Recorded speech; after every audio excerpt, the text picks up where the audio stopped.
The year my sister died, I was exactly 7. I remember it crystal clear. It was a rainy afternoon. She was lying in that hospital bed, face pale as paper but her lips this weird purple color. She grabbed my hand and said in that super serious little kid voice, "Bro, when I get better, we're gonna go dig up treasure behind the yard." I didn't say shit back, 'cause I already knew she wasn't getting better.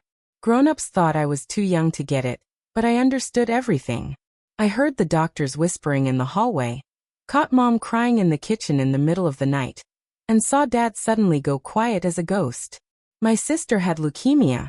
Back then I couldn't even pronounce that shit. I just knew it was the disease that was fucking up her blood. But then, she did get better. Not slowly, like overnight. That morning she was still delirious with fever, talking nonsense. By afternoon she sat up and said she was starving and wanted porridge. The doctors ran every test they could and found nothing. They called it a miracle. Mom dropped to her knees crying, thanking God. Dad was on the phone with every relative, voice shaking. Only I felt like something was off. She still looked like my sister, but the way she blinked changed. Before it was quick little blinks. Now she'd close her left eye, pause, then close the right one. Like she was practicing how to use her own face. It was such a tiny thing I didn't even realize I noticed it at the time. I just felt this weird itch under my skin, like something was crawling around in there. Couldn't explain it, and who the hell was gonna listen to a 5-year-old anyway? Everyone was too busy being happy. After she got out of the hospital, everything looked the same on the surface, but it wasn't. She'd still fight me for the remote, sneak the veggies she hated into my bowl, and make me tell her bedtime stories. Which really meant she'd snatch the book and read them herself 'cause she said I sucked at it. But all those normal things felt scripted, like someone was pulling invisible strings and making sure every move was perfect. She still smiled, showing that sharp left front tooth, but the angle looked a little off, like someone had put the exact same tooth back in but their hand slipped. I started having the same nightmare on repeat. In the dream, my sister's standing under the old locust tree in the backyard, back turned to me. No matter how loud I yell, she won't turn around. I run up and grab her hand. She whips around, and her face is completely blank.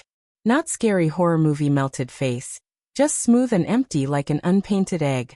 Then this muffled voice comes out from inside her body, like it's behind thick glass.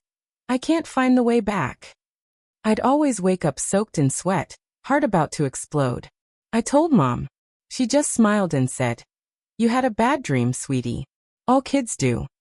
Told Dad and he didn't even look away from the TV. Man up, son. Nobody took a 5-year-old seriously.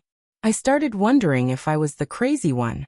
Maybe I missed her so much I was imagining shit. Except she was right there, sleeping in the next room. I could hear her turning over every night. Flip, flip, flip, then dead silence like she stopped breathing. Then 3 more flips.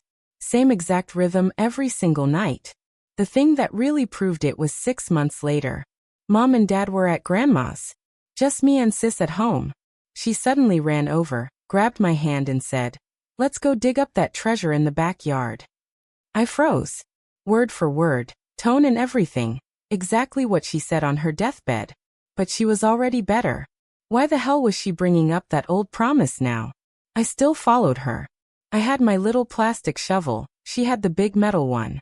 We squatted under the locust tree and started digging.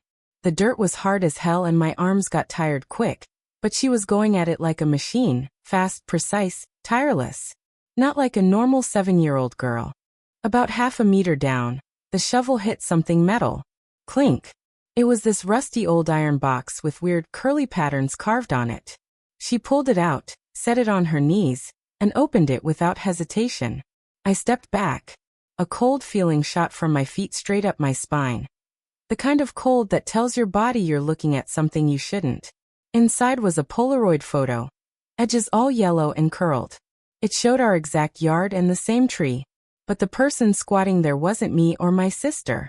It was some random woman holding the exact same iron box, smiling big with a sharp left front tooth. On the back, written in dark red ink in shaky kid handwriting. Lin Xiaohe, 7 years old, June 10, 2006. That was my sister's name. And that was the exact day she went into the hospital. I looked up at her. Her face was half shadowed by the tree. She kept flipping the photo over and over, real slow. Then she looked at me and smiled. She pointed at the woman in the photo and said, "This is me." Pointed at the box in the woman's hands. "This is also me." Then flipped it over and pointed at the writing. "And this? I wrote it." After that she didn't look at me anymore. She carefully put the photo back, closed the box, and buried it again.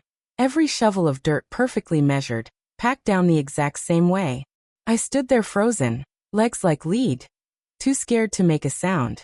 That night I got a crazy high fever. 3 days and nights I was out of it, just mumbling, "Sis, stop digging."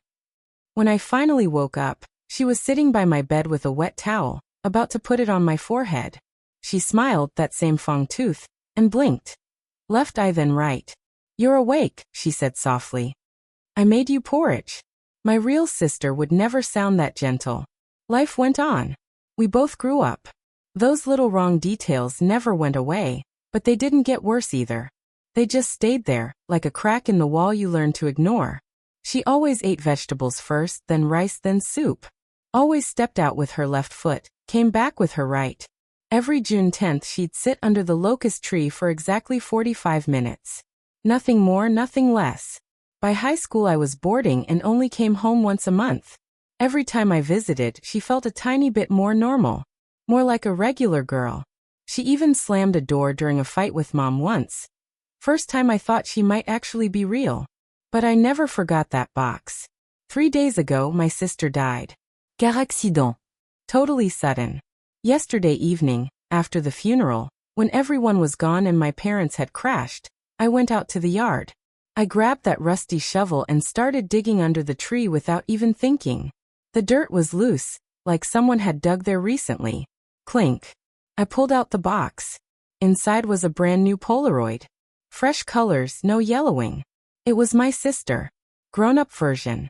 Wearing the white dress she died in, squatting under the tree, holding the box, smiling with that fang tooth. I flipped it over. Same dark red ink, but the handwriting was way smoother now, like an adult who'd practiced for years. It said, "Next one's you."